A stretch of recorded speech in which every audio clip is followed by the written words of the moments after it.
একজন নবী ছিলেন মুসা আলাইহিস সালাম, তাকে ফেরাউন বিভিন্নভাবে অত্যাচার করত, ডিস্টার্ব করত। তার চারিত্রিক সৌন্দর্য নিয়েও কথা বলল। একবার শারীরিক গঠন নিয়ে একটা আপত্তিকর মন্তব্য করে বসলো ফেরাউন আন্দাজে। সে বলে ফেললো, তোমরা জানো মুসা কেমনে নবী হয়? মুসার তো শরীরই ঠিক নাই। কেন? ওর অন্ডকোষ একটা ছোট একটা বড়, অন্ডকোষ একটা ছোট একটা বড়। বুঝতেছেন কি আমার কথা আপনারা? এই লোকটা আবার নবী হয় কেমনে?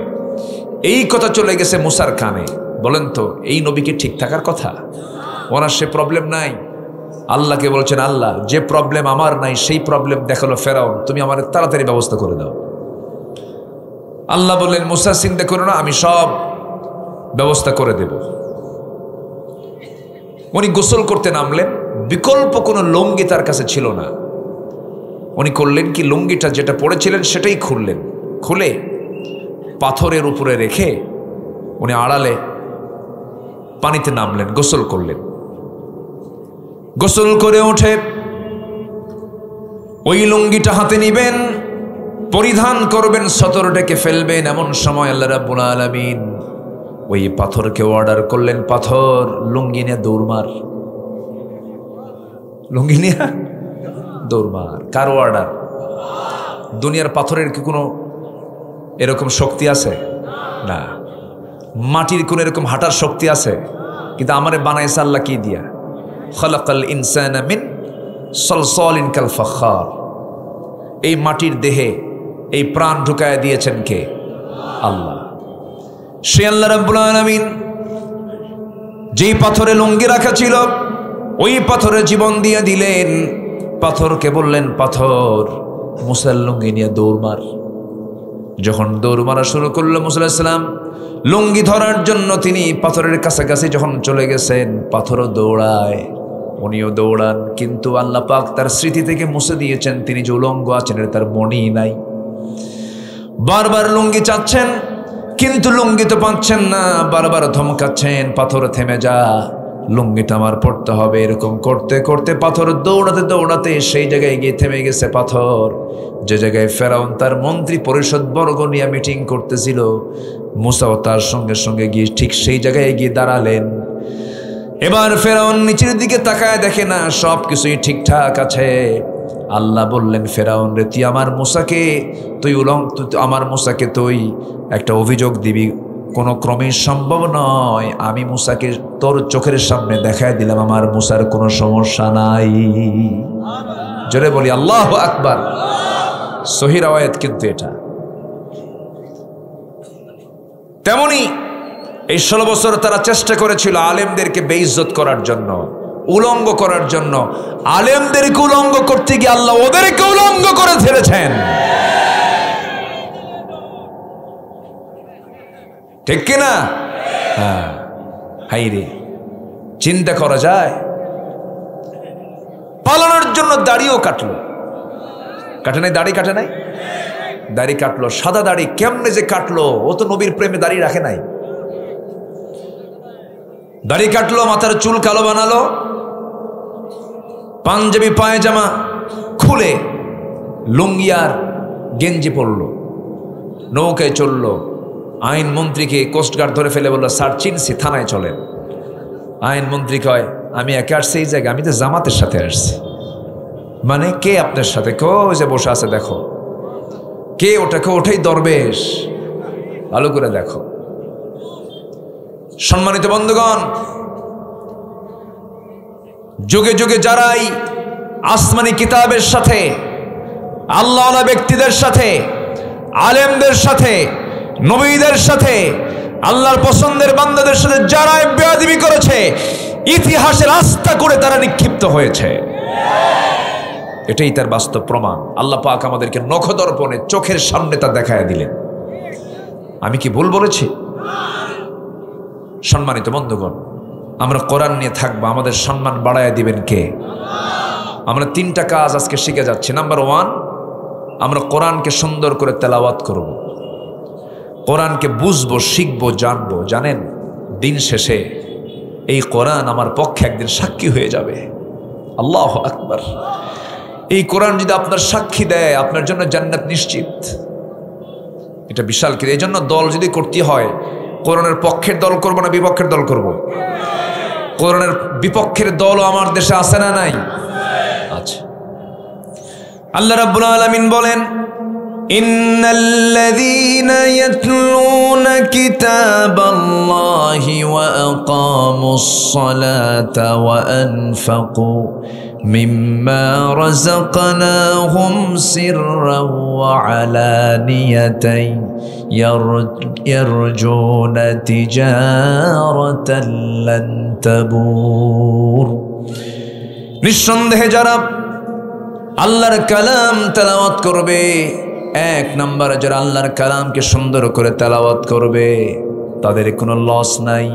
কোরআন তেলাওয়াত করলে পরে শরীরে বড় ধরনের কোনো রোগ হয় না। কোরআন তেলাওয়াত করলে পরে বান্দার হার্টগুলো ভালো থাকে। কোরআন তেলাওয়াত করলে পরে আল্লাহর সঙ্গে বান্দার সম্পর্ক বেড়ে যায়। কোরআন তেলাওয়াত আছে যেখানে শয়তানের ওয়াসওয়াসা নাই সেখানে। এই জন্য আমরা বেশি করে কোরআন পড়ব, বেশি করে কোরআন শুনবো। গান শুনবো, গান শুনবো কম না কি কইছে?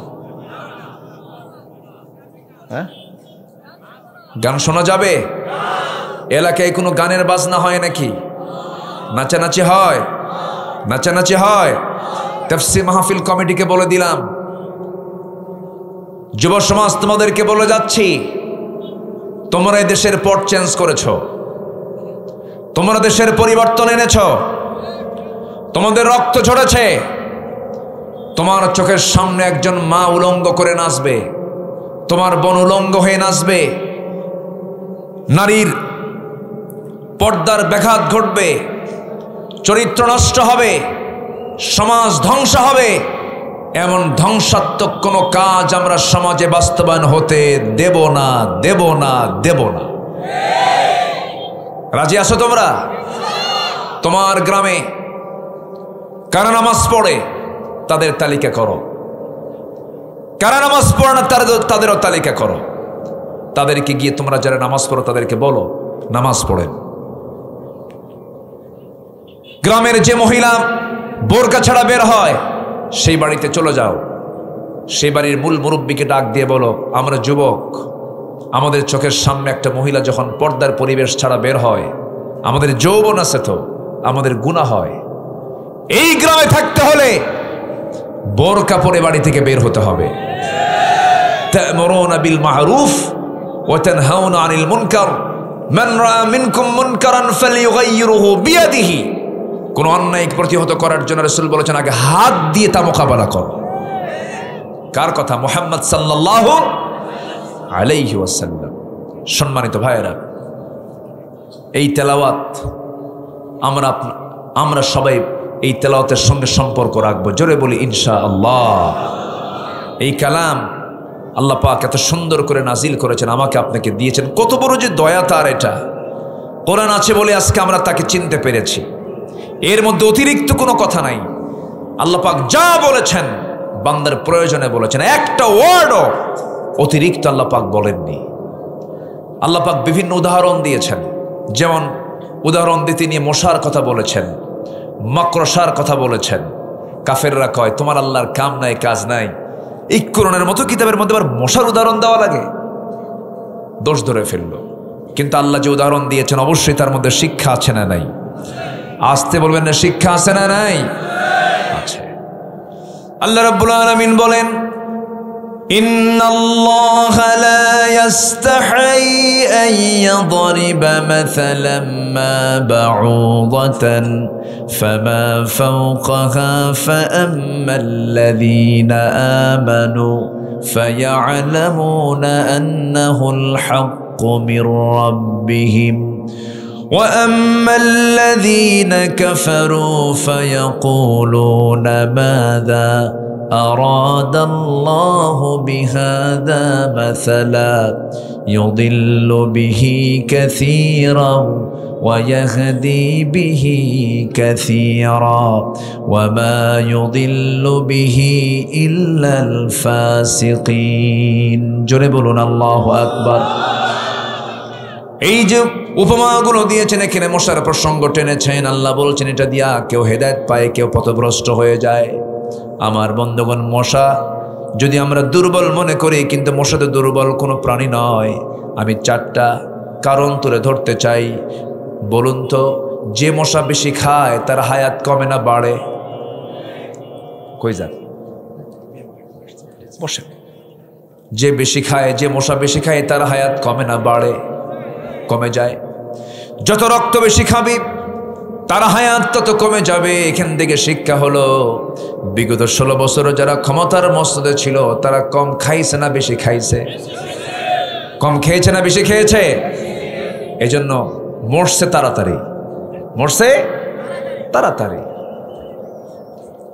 কি শিক্ষা আছে না নাই বলেন তো? মশা থেকে শিক্ষা আছে না নাই? জি, ভালো আছে। সম্মানিত ভাইয়েরা, ইতিমধ্যে নওগাঁ জেলার সম্মানিত আমির, দক্ষিণ এশিয়ার বৃহত্তম ইসলামী সংগঠন বাংলাদেশ জামাত ইসলামীর সম্মানিত আমির, নওগাঁ জেলার সম্মানিত আমির মহোদয় তিনি এসেছেন। বলি আলহামদুলিল্লাহ। যে উনিও কথা বলবেন আমার পরে, মশিউর ভাই আছেন, তিনিও কথা বলবেন, তিনি গজলগুলো গাবেন, সবাই শুনবেন। আমি শুধু উদ্বোধন করে যাচ্ছি। মাগরিব, সেখান থেকে আমি চলে আসছি এশার সময়। আমি অনেক আগে এসে বসেছিলাম। যাই হোক, তাহলে 1 নম্বর কারণ, মশা থেকে শিক্ষা দেখেন। মশা যত বেশি বেশি রক্ত খাবে তোর হায়াত তত বাড়বে না কমবে? কমবে। 16 বছরে যারা ছিল তারা কম খাইছে না বেশি খাইছে? খাইছেও বেশি, মরছেও তাড়াতাড়ি, ঠিক কিনা? নাম্বার 2, মশা যে কামড়ায়, এই মশা কামড়ায় পুরুষ মশা না স্ত্রী মশা? ভালো করে কম, পুরুষ মশা না মহিলা মশা? খালি মহিলা বলা যাবে না তো, আবার খালি মহিলা না মহিলা মশা বলতে হবে। আশেপাশে মা বোনরা বসে আছে না? স্ত্রী মশা। থামেন। মহিলা মশা কামড়ায়, পুরুষ মশা কখনো কামড়ায় না। এই মানুষের দেহে রক্তের মধ্যে যে প্রোটিনটা আছে, এটা প্রজননের মানে মশার জন্মহার বৃদ্ধির ক্ষেত্রে এটা বড় কাজে লাগে। এই মশা যখন কামড়ায়, রাতের বেলা, শীতের রাত, দেখতেছেন মশা নাই কোথাও, মশারিও টাঙান নাই। আচ্ছা বলেন তো, মশা বড় না মানুষ বড়? আচ্ছা, মশা মানুষকে ভয় পায় না, মানুষ মশাকে ভয় পায়? মানুষ মশা কি ভয় পায়? মশার ভয়ে জেলখানায় ঢোকে। মশারি মানে কি ওটা জেলখানা না বলেন তো? ঢুকে আবার চেক করে দেখো তো, আবার একটা বেড আছে, বেড, এটাতে চেক করে দেখো তো মশা কোথাও আছে কিনা।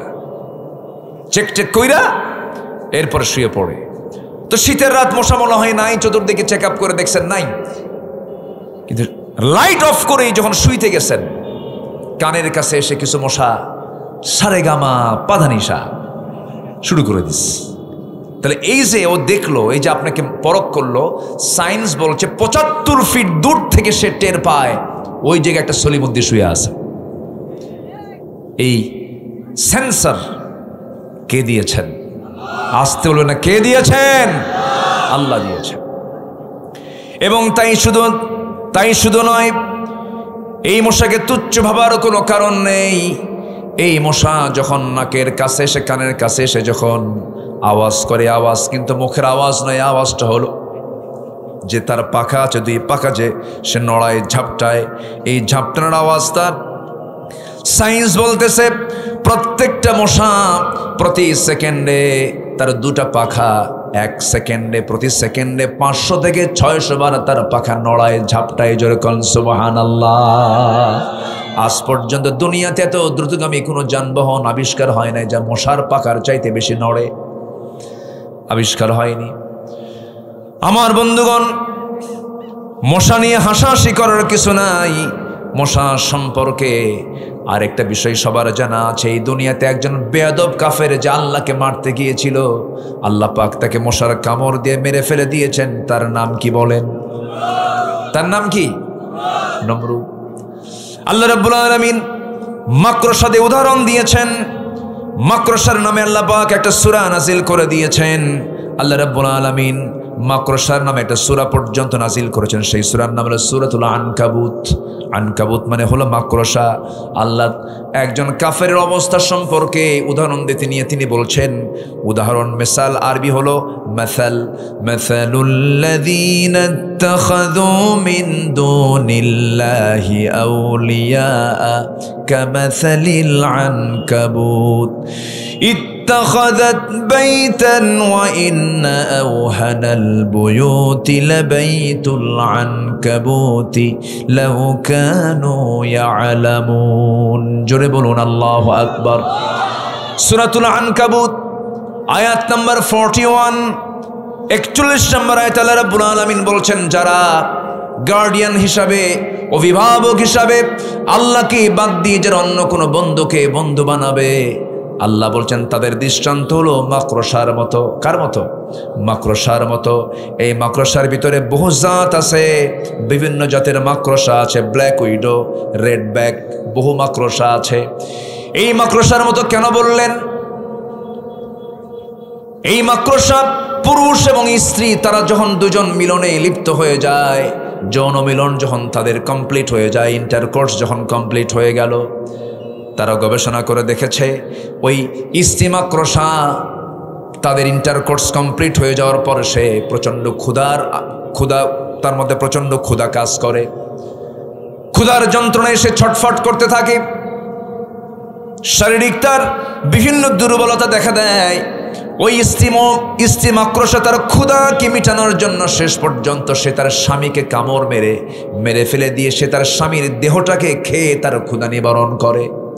অর্থাৎ এখান থেকে বোঝা গেল আল্লাহ পাক যে উদাহরণ দিয়েছেন, যারা আল্লাহকে ছাড়া বন্ধু অন্য কাউকে বানাবে তাদের অবস্থা হলো মাকড়সার সংসারের মতো। অর্থাৎ যে সংসারে বউ তার স্বামীকে মেরে ফেলে সেই সংসার পৃথিবীর সবচেয়ে সুখের সংসার।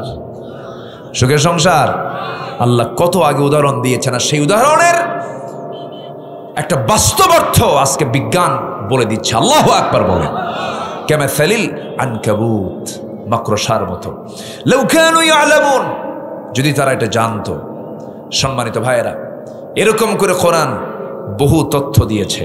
আমরা কোরআনের সঙ্গে সম্পর্ক রাখবো এক জায়গায় না সব জায়গায়। নামাজে কোরআনের সাথে সম্পর্ক রাখলাম, সমাজে কোরআনের সঙ্গে সম্পর্ক রাখলাম না। ফতুয়া দেন, মুফতি হলে ফতুয়া মানায়। কোরআন এবং রাজনীতি বলতেছে সম্পূর্ণ আলাদা বিষয়, কোরআনের সাথে রাজনীতির কোনো সম্পর্ক নাই। এই জাতীয় কথা কোনো একটা মুফতি বললে সেটা মানানসই। কিন্তু যারা বলবেন যে রাজনীতি এক বিষয়ে, কোরআন আরেক বিষয়, তাদের ইলাহা দুইজন। দুনিয়াতে এক ইলাহ আছে আর উপরে আরেক ইলাহ আছে, ঠিক কিনা? আমাদের ইলাহ কয়জন? আমাদের মালিক কয়জন? আমাদের মালিক কয়জন? একজন। আমরা কারো আইন মানি না আল্লাহর আইন ছাড়া।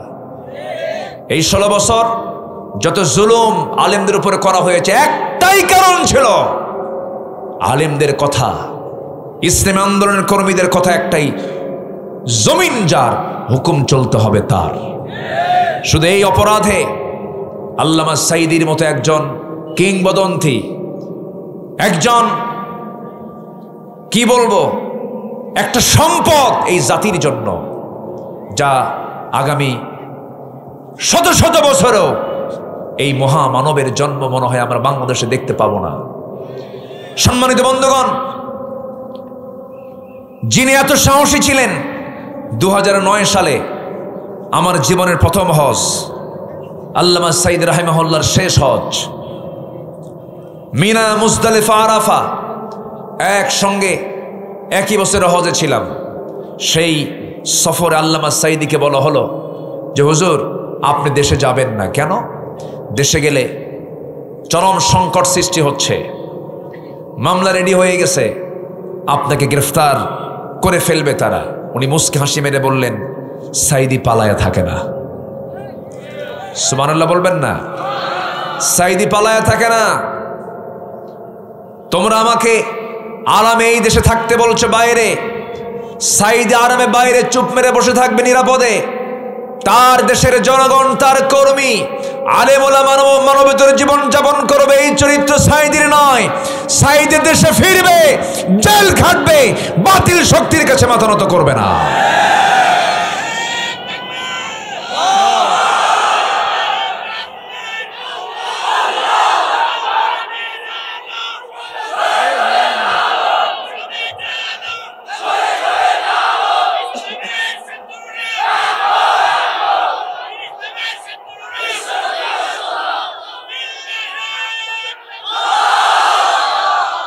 সম্মানিত ভাইয়েরা, কথা বলার দরকার আছে না নাই? আসতে বলবেন না, আছে না নাই? ওরা আমাদের কণ্ঠরোধ করতে চেয়েছিল, সব দেখা শেষ করেছি। কেউ এই দেশ শাসন করেছে 25 বছর, কেউ চালাইছে 16 বছর, কেউ চালাইছে 9 বছর, মাঝখান দিয়া কেয়ারটেকার গভর্নমেন্টটা কয়েক বছর। সব দেখা শেষ। কেউ ইসলাম চায় নাই, কেউ কোরআনের একটা মিনিমাম একটা আইনও তারা পাশ করে নাই, জাহান্নাম থেকে বাঁচানোর জন্য নামাজের বিলটা পর্যন্ত আনে নাই।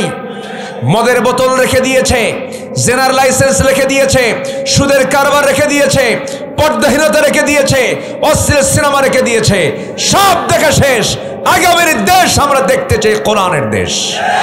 রাজি আছেন কারা কারা? আবারও হাত তুলে দেখা।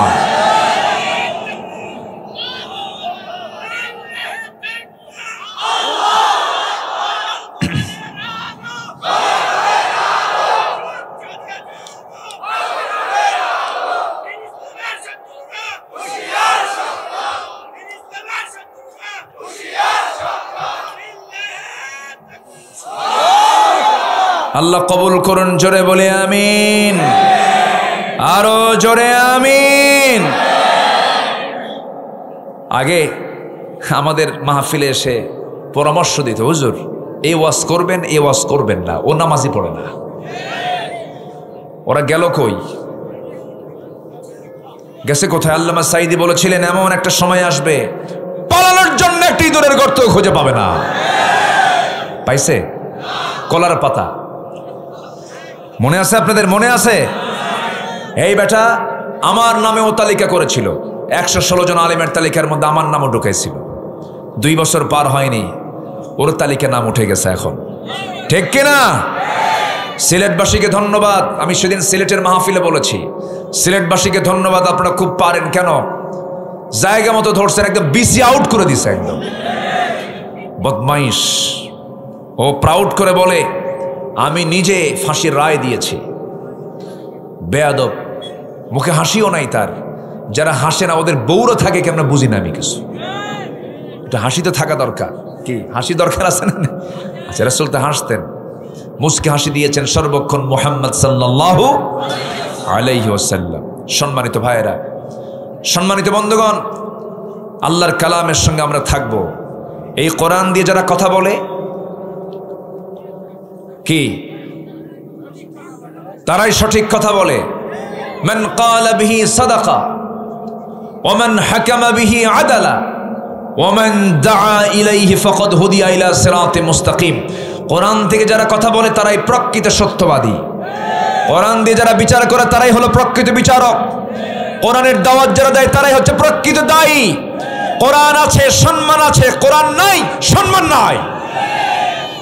ইন্নাল্লাযীনা ইয়াতলুনা কিতাবাল্লাহ, এই কিতাব জিরোকে হিরো বানায় দিয়েছে। ওমরে ফারুক কি ছিলেন? জিরো ছিলেন না হিরো ছিলেন? জিরো। কি হয়ে গেছেন? বলেন কি হয়ে গেছেন? কি মেনে? বলেন কি মেনে নিয়া? কোরআন মেনে নিয়ে। রাসূলকে মারতে যাচ্ছেন, পারলেন না। কোরআন শুনে তিনি কাঁদতেছেন, চোখের কোনা বেয়ে টপ টপ করে পানি পড়ছে, আর বলতেছে, আমার বোন তুমি এটা কি শোনালা? আমি তো আশ্চর্য কিছু শুনলাম, আমি তো ভুল সিদ্ধান্ত নিয়েছিলাম, আমাকে পড়ায়া দাও লা ইলাহা ইল্লাল্লাহ। কালিমা পড়লেন এই কোরআন শুনে। কোরআনকে আমরা মানবো এক জায়গায় না সব জায়গায়? সব জায়গায়। তেলাওয়াত, দিরাসাত, কিরাআত, তাদাব্বুর সব মানতে হবে। আমার বন্ধুগণ, নাম্বার 2 হলো আকামুস সালাত। যারা নামাজ কায়েম করবে, নামাজের কায়েমের সংগ্রাম যারা করবে, তাদের ব্যবসায় কোনো লস নাই। আমার বন্ধুগণ, একটা মৃত্যুর কোনো হিসাব হবে না যে বান্দা দুনিয়াতে শহীদ হয়ে আল্লাহর সামনে হাজির হবে। জোরে বলে সুবহানাল্লাহ। নামাজ কায়েমের সংগ্রাম মানে এখানে দিন কায়েমের সংগ্রাম। যে সমাজে নামাজ কায়েম হয়ে যায় সেই সমাজেই দিন কায়েম হয়ে যায়। যে সমাজে দিন কায়েম হয়ে যায় সেই সমাজেই নামাজ কায়েম হয়ে যায়। জোরে বলি সুবহানাল্লাহ। ফাকাদ আকামাহা ফাকাদ আকামাদ-দ্বীন ওয়া মান তারাকাহা ফাকাদ হাদামাদ-দ্বীন। এইজন্য আমার বন্ধুগণ, নামাজ কায়েম হোক। আমার দেশে সবাইকে চান নাকি? মৌলবাদী গালি দেওয়ার আর কেউ নাই। জঙ্গির নাটকও শেষ। 5 মাস যাবত নাটক নাই, কারণ যে নাট্যকার সেই তো দেশে নাই। এই 5 মাস যাবত আর কি জঙ্গি অভিযান আছে? গেল কই সব? কই গেছে সব? হাই রে হাই, কত নাটক করলো। জঙ্গি নাটক করবে কেমনে? যিনি নাট্যকার তিনি তো নাই, তিনি চলে গেছেন। হ্যাঁ হ্যাঁ, সম্মানিত ভাইয়েরা, সম্মানিত বন্ধুগণ, তাহলে কি নামাজ শুধু পড়বো না, নামাজ কায়েমের সংগ্রাম করব? এই জন্য দরকার কি সাধারণ দল না ইসলামী দল? যারা সাধারণ দল না ইসলামী দল? আমরা ক্লিয়ার কাট কথা বলি, মনোযোগ দিয়ে শোনেন। দুনিয়ার কোনো দল করে জান্নাত পাওয়া যাবে না। দল করতে হবে কার? আসতে বলবেন না, কার? সেই দলের নাম কি? আরো জোরে, আরো জোরে, আরো জোরে। যে দলের মূল কার্যক্রম হবে ইসলাম কায়েম করা, সেই দল আমাদের করতে হবে। যে দল ইসলাম কায়েম করতে চায় না, শুধু চাপা মারে ধর্মীয় মূল্যবোধ, চাপা, এগুলো সম্পূর্ণ চাপা, ধান্দাবাজি। 16 বছর চাঁদাবাজি করেছে যারা, সেই চাঁদাবাজি কিন্তু আজও বন্ধ হয় নাই। 5ই আগস্ট এবং তার আগের সব রেকর্ডগুলো আবার ভালো করে দেখেন, ভালো করে দেখে নেন। এই জাতি ধরে না, ধরলে জাতি একদম উলঙ্গ করে ছেড়ে দেবে। এই জন্য চাঁদাবাজি করতে সাবধান। সম্মানিত ভাইয়েরা, সম্মানিত বন্ধুগণ, নামাজ কায়েমের সংগ্রাম আমরা করব। 2, সময় কম, আমাকে শেষ করতে হচ্ছে। নাম্বার 3, ওয়ানফাকু মিম্মা রাযাকনাহুম সিররান ওয়া আলানিয়াতান।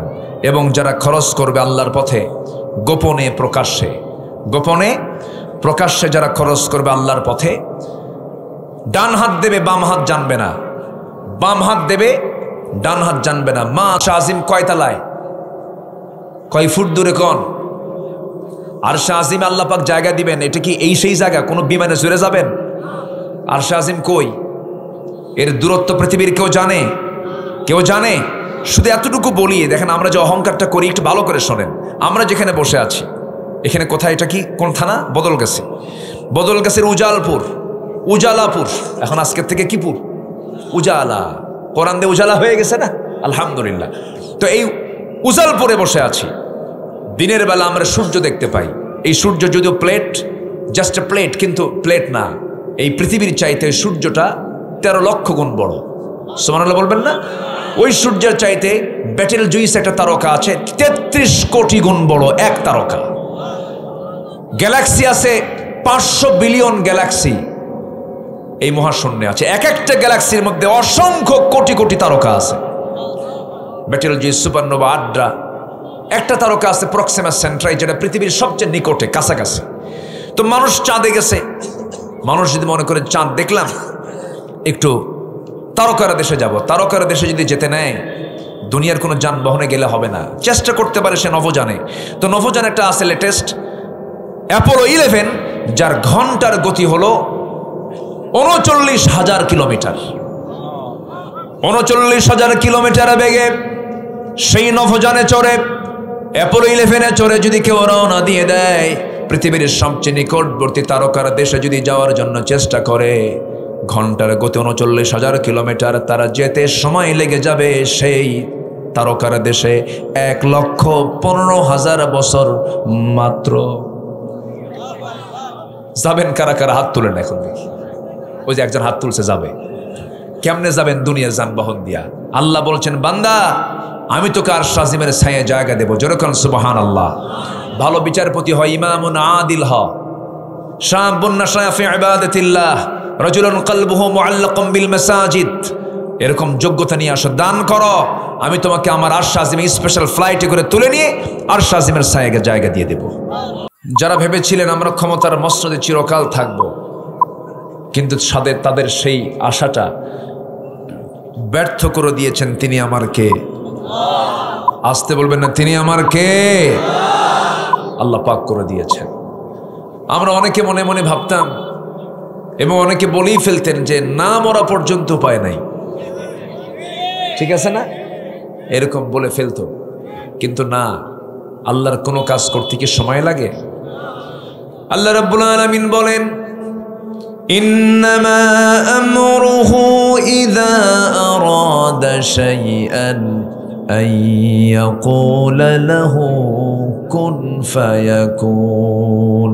জোরে বলুন আল্লাহু আকবার। মহান রাব্বুল আলামিন যখন কোনো কাজের সিদ্ধান্ত নেন, শুধু তিনি বলেন হয়ে যাও, সঙ্গে সঙ্গে মাইক্রো সেকেন্ডের আগেই তার সঙ্গে সঙ্গে হয়ে যায়। জোরে বলি সুবহানাল্লাহ। মাইকওয়ালা কোথায়?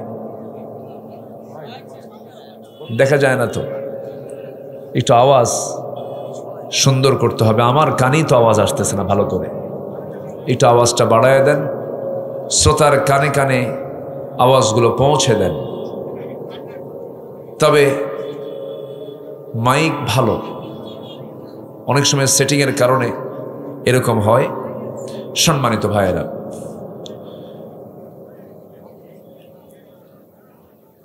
সব কিছু কার ফয়সালা বলেন তো? কার ফয়সালা?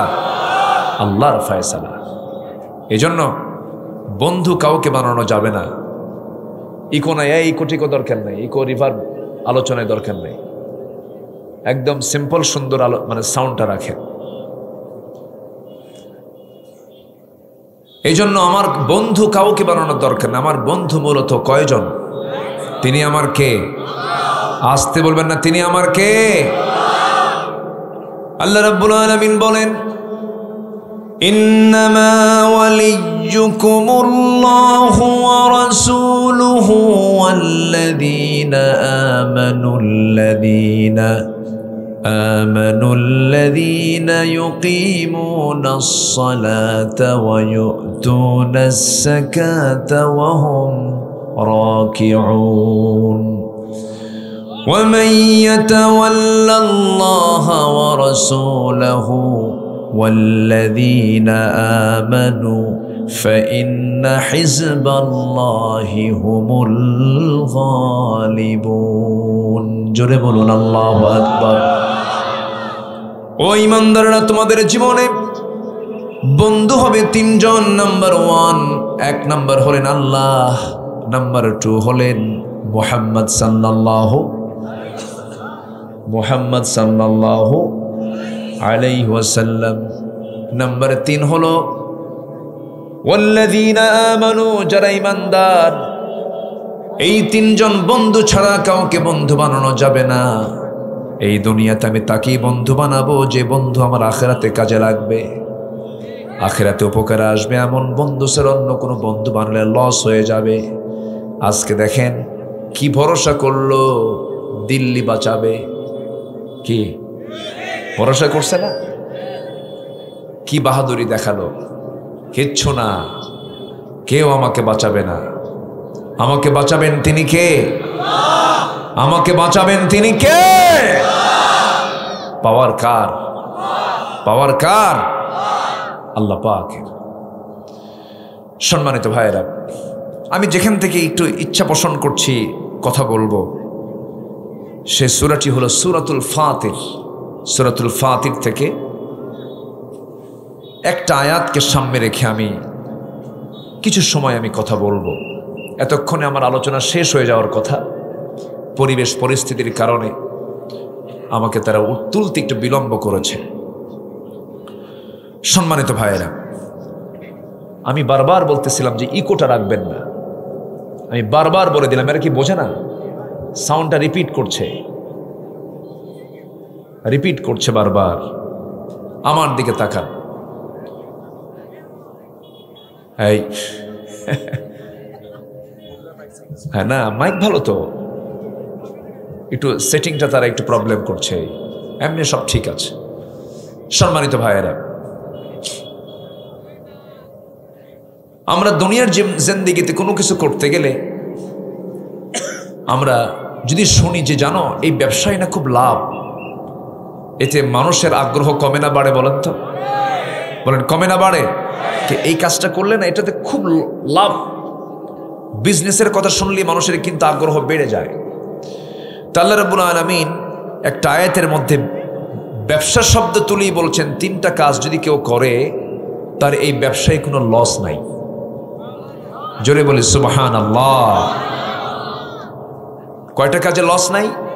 3টা কাজ। আজকে আমরা এই 3টা কাজ শিখে যাব আমল করার নিয়তে। জোরে বলি ইনশাআল্লাহ।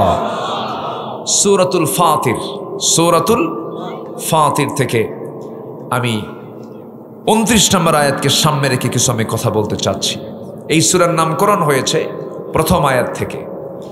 আল্লাহ রাব্বুল আলামিন বলেন, আলহামদুলিল্লাহি ফাতিরিস সামাওয়াতি ওয়াল আরদি জাইলিল মালাইকাতি রুসুলান উলি আজনিহাতিম মাসনা ওয়া সুলাসা ওয়া রুবা' ইয়াজিদু ফিল খালকি মা ইয়াশা ইন্নাল্লাহা আলা কুল্লি শাইইন কাদির। জোরে বলুন আল্লাহু আকবার। এই পৃথিবীর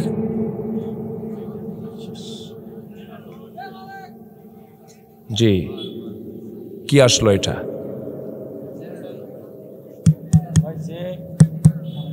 অধৈর্য হব না। আমাদের মূল পর্বের মূল যিনি ব্যক্তি মশিউর ভাই, আজকের এই প্রোগ্রামের যিনি মূল রওনাক, শেষ আকর্ষণ তিনি আছেন। বলি আলহামদুলিল্লাহ। তাহলে কয় কাজে লস নাই বলেন তো? 3 কাজে। আমি কি একটাও বলেছি?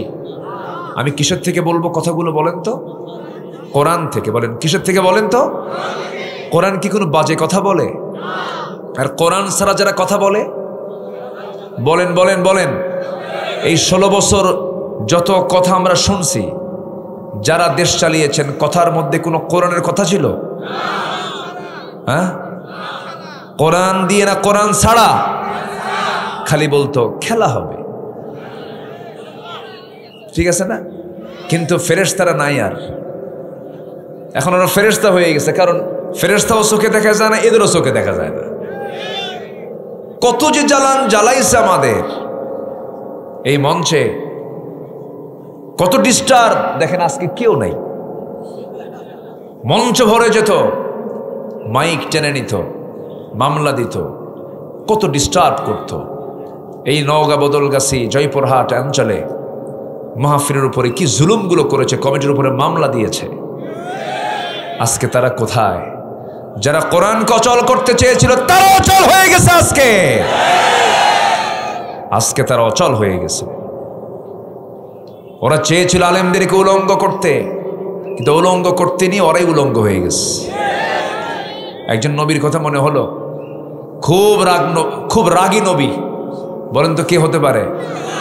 ওরে ওয়াজের কি করবো কত? নওগাঁ এটা বিশাল ব্যাপার। সব সচেতন মানুষ আপনারা আলহামদুলিল্লাহ বলেন। আপনাদের মনে আছে কিনা, নওগাঁর একজন নেতা ছিলেন, হ্যাঁ, উনিও সেক্রেটারি ছিলেন, উনিও খুব ট্রাম্প কার্ড দেখাতেন, অনেক কিছু। কোথায়? কেউ থাকে না, সব চলে যায়। ফেরাউন খুব দাপট দেখিয়েছিল, সব চলে গেছে। সুতরাং আখিরাতকে সুন্দর করার জন্য দুনিয়া অহংকার করার জায়গা নয়। দুনিয়ায় কোনো অহংকার করা যাবে না। অহংকার করবেন কে? অহংকার কে দেখাবেন? আল্লাহ দেখাবেন।